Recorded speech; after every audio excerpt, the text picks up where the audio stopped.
మనకి చాలా సామెతలు ఉంటాయి, తెలుగు సామెతలు.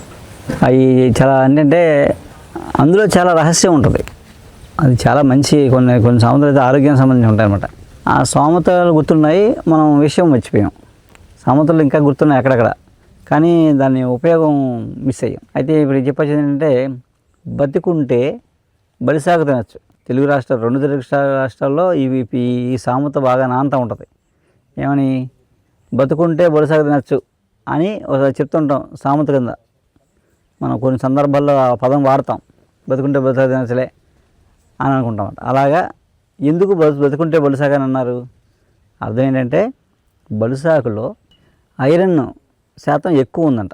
అది ఎవరికైతే రక్తహీనత ఉంది, బాగా నీరసంగా డీలా పడిపోతారో వాళ్ళకి బలుసాకు కూర కానీ బలుసాకు పప్పు కానీ వండి తింటారు. ఇది కొంచెం వగరుగా ఉంటుంది, అందుకని ఏం చేస్తారు, కొంచెం నీళ్ళలో వార్చి కొంచెం ఉప్పేసి నీళ్ళు ఉడకబెట్టి వార్చేస్తారు. వార్చేసి ఆ కూర వండి తింటారు, తోటకూరలాగా వండి తింటారు, లేదా వేపుడు చేసుకుని తింటారు. లేదు నాకు ఒకరికన్నా పర్లేదు, ఆరోగ్యం ముఖ్యం అనుకుంటే డైరెక్ట్గా తినేస్తారు వండుకుని, ఇబ్బంది ఏం లేదు, తినచ్చు. మామూలుగా ఆరోగ్యపరంగా ఏంటంటే రక్తహీనతను తగ్గించి బలాన్ని వెంటనే తినడంలో వెంటనే శక్తి వస్తుంటుంది. అలాగా ఈ బలుసాకు ఎవరికైతే రక్తహీనత ఉందో వాళ్ళు బలుసాకు కూర మనం అప్పుడప్పుడు తింటుంటే ఆ రక్తహీనత పోద్దనమాట, ఆ ఐరన్ శాతం పెరుగుతుంది. మనకి ఆయుర్వేదంలో పైత్యము జ్వరం 2 తగ్గడానికి వాడేవారు పూర్వం. తింటే పైత్యం తగ్గుద్దని, అలాగే జ్వరం ఉన్నప్పుడు ఇది పెడితే జ్వరం తగ్గుద్దని, నీరసం తగ్గుద్దని పెట్టేవారు. అది ఆయుర్వేదంలో చెప్పింది. మామూలుగా ఇది వేదంలో ఏంటంటే, మనం పితృకార్యం చేసినప్పుడు ఎవరైనా చనిపోతే 10వ రోజు చేస్తాం కదండి, అప్పుడు అవన్నీ ఇచ్చినప్పుడు, బ్రాహ్మణుడికి ఇచ్చినప్పుడు కానీ, స్వయంపాకంలో కానీ, లేకపోతే తద్దినం భోజనం అంటాం, ఆ భోజనంలో కానీ, 10వ రోజు భోజనాల్లో కానీ, అలాగే తద్దినాలు పెట్టినప్పుడు కానీ తప్పనిసరిగా ఉండాల్సిన కూర బలుసు కూర అన్నమాట. బ్రాహ్మణులు ఇప్పటికీ దీని గురించి చాలా బాగా తెలుసు, వాళ్ళు ఇప్పటికీ కార్యక్రమం చేస్తారన్నమాట, బలుసాకుతోనే చేస్తారు. అందుకు ఆ పితృకార్యంలో బలుసాకు చాలా విశేషమైన సాంప్రదాయం మనకి. మామూలుగా ఏంటంటే మనం సైంటిఫిక్గా ఆలోచిస్తున్నప్పుడు మనం అందరూనే అదే ఎందుకు పెట్టారు అని అనుకుంటాం కదా.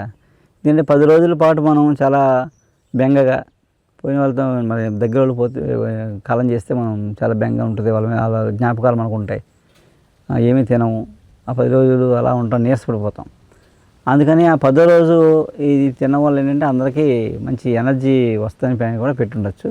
మామూలుగా ఏంటంటే పితృకార్యంలో బలుసాకు మించిన తృప్తి పితృకార్యంలో వేరే దేనికి రాదని చెప్తారు బ్రాహ్మణులు అయితే. అందుకనంటే మన పితృకార్యంలో బలుసాకు కూడా ఎలా వాడాలో తెలుసుకుని బ్రాహ్మణుల దగ్గర అది నిర్వహిస్తే ఈ బలుసాకు పండించే వాళ్ళు పెరుగుతారు అన్నమాట. ఇప్పుడు మామూలుగా బలుసాకు మనం చూస్తాం అక్కడక్కడ, ఇంత పెద్ద ఎక్కడ ఉండదో, ఇంత తాకుంటుంది, ముళ్ళు ఉంటాయి.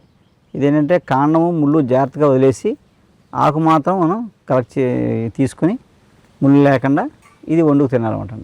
అందుకేంటంటే బలుసాకు మళ్ళీ మనం తినడం మొదలెడితే మనం ఐరన్ టానిక్లు ఇట్లకన్నా ఇది ఇంకా మాకు సహజంగా మనకి రక్తహీనత పోగొడుతుంది. బతుకుంటే బలుసాకు కాదు, బతకడం కోసం బలుసాకు తినాలి. మనకి శరీరంలో మనకి చాలా లోహాలు ఉంటాయి, అవి అంటే మెటల్ రూపంలో ఉండవు, వేరే ఫామ్లో ఉంటాయి. అలాగే మన శరీరంలో గోల్డ్ కూడా ఉంటుంది, బంగారం కూడా ఒకటి ఉంటుంది, వేరే ఫామ్లో ఉంటుంది. మన శరీరంలో ఎలాంటి ఫామ్లో ఉందో అలాంటి ఫామ్లో ఇందులో గోల్డ్ ఉంటుందని చెప్తారు అన్నమాట సైంటిఫిక్గా. ఈ బలుసాకులో గోల్డ్ ఉంటుంది. ఆ గోల్డ్ ఎలాంటి ఫామ్లో ఉంటుంది, మెటల్ ఫామ్లో ఉండదు. మన శరీరంలో ఏ ఫామ్లో ఉందో అలాంటి ఫామ్లోనే ఇందులో ఉంటుంది అన్నమాట. అందుకని ఇది మంచి ఎనర్జీ, నరాలకి నర్వస్ వీక్నెస్ కూడా లేకుండా నరాల స్ట్రెంగ్త్ తీసుకొస్తుంది చెప్తారు అన్నమాట, మంచి బలం. అలాగే మన బలుసాకు అందరికీ దొరికినా ఏదో రోడ్ల పక్కన అక్కడ దొరుకుతుంది, అది మంచిది కాదు. అప్పుడు ఏం చేయాలి, మేము ఏం చేస్తామంటే శుభ్రంగా ఈ మంచి ఆకుని కలెక్ట్ చేసి శుభ్రంగా టైబుల్తో పెంచి కలెక్ట్ చేసి ఎండబెట్టి ఈ ఆకుల్ని ఇలా నేను ఆరబెట్టి ఇస్తామన్నమాట. ఇలా మీరు ఇది చేసుకోవచ్చు ఆ కార్యక్రమంలో, లేదా మీరు అలా వండుకు తినచ్చు, పప్పులో అట్లా వేసుకోవచ్చు, కూర వండు తినచ్చు. అలా ఈ బలుసాకు కూడా మీకు ఎండబెట్టి మంచి ఆకుని, ఇంత పెద్ద ఆకుని నీట్గా అలా ఎండబెట్టి ఇస్తాం అన్నమాట, ఇచ్చే ప్రయత్నం చేస్తున్నాం. కాబట్టి బలుసాకు అందరికీ అందుబాటులోకి వస్తుంది. నమస్కారం అండి, మాది పశ్చిమ గోదావరి జిల్లా పాలకొల్లు అండి మాది. నేను ఒక ట్యాక్సీ డ్రైవర్ని, ట్యాక్సీ తోలుకుంటూ ఉండేవాడినండి. నాకు సైనస్ అనే కంప్లైంట్ ఏర్పడ్డది సార్. నాకు ముక్కులో గడ్డ కట్టేసిందండి, నాకు బాగా విపరీతంగానే ఊపిరి అందిది కదా సరిగ్గా. నాకు ముక్కుతో పీల్చుకునే గాలి నోటితో పీల్చుకునేవాడండి. పాలకొల్లు ఏంటి హాస్పిటల్కి వెళ్ళానండి. డాక్టర్ గారు నన్ను స్కాన్ చేశారండి. లోపల స్కాన్ పెట్టి చూశారు. స్కాన్ పెట్టి చూస్తే అమ్మ నీకు టాబ్లెట్ వల్ల తగ్గుతుంది, నువ్వు ఇమీడియట్గా రేపు నువ్వు అటెండ్ అయిపోవాలి, నాకు ఆపరేషన్ చేస్తాను, ఒక 40,000 తెచ్చుకోమన్నారండి నన్ను ఆపరేషన్కి. ఈ సైనస్ ఆపరేషన్కి 40,000 తెచ్చుకోమన్నారు డాక్టర్ గారండి. నేను నెల రోజులు కూడా ఏ పని చేయకూడదు, రెస్ట్ తీసుకోవాలి.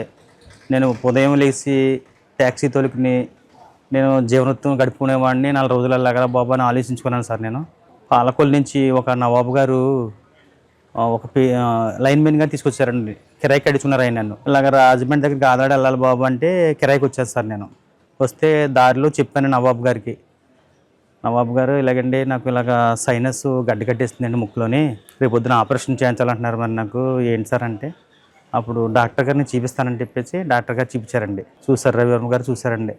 ఫస్ట్ నెల ట్యాబ్లెట్ ఇచ్చారండి నాకండి సైనస్కి. ఆ నెల రిలీఫ్ అయింది కొద్దిగానండి, రిలీఫ్ అయింది. ఊపిరి అందుకుంటుంది నాకు, అంటే నోటితో పీల్చుకున్న గాలి ముక్కుతో పీల్చుకుంటున్నాను, లైట్గా వచ్చిందండి. కంప్లైంట్ ఓహో క్లియర్ అయిపోతుందని చెప్పేసి ఇప్పుడు దాకా మొత్తం క్లియర్ అయిపోయింది సార్ నాకు సైనస్ అంతా. దాంతోపాటు షుగర్ కంప్లైంట్ మళ్ళా నెలలో చెప్పానండి సార్కి. షుగర్కి 2 పూట్ల ట్యాబ్లెట్లు వేసిపోయానండి అండి, ఉదయం సాయంత్రం 2 ట్యాబ్లెట్లు రోజును. ఏంటి జీవితం అంతా ఈ ట్యాబ్లెట్ మింగుతా అని చెప్పేసి విరక్తి పుట్టేసింది నాకండి. జీవితం మీద తింటాను ట్యాబ్లెట్ ఏంటి బతికేంటి అనిపించింది.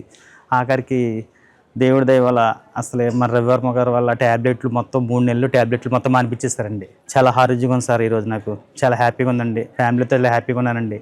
షుగర్ వల్ల కంప్లైంట్లు అన్నీ కూడా క్లియర్ అయిపోయినాయండి. సార్ ఇచ్చారు మందులు అట్లు కూడా. ఫ్యామిలీతో చాలా హ్యాపీగా ఉన్నామండి.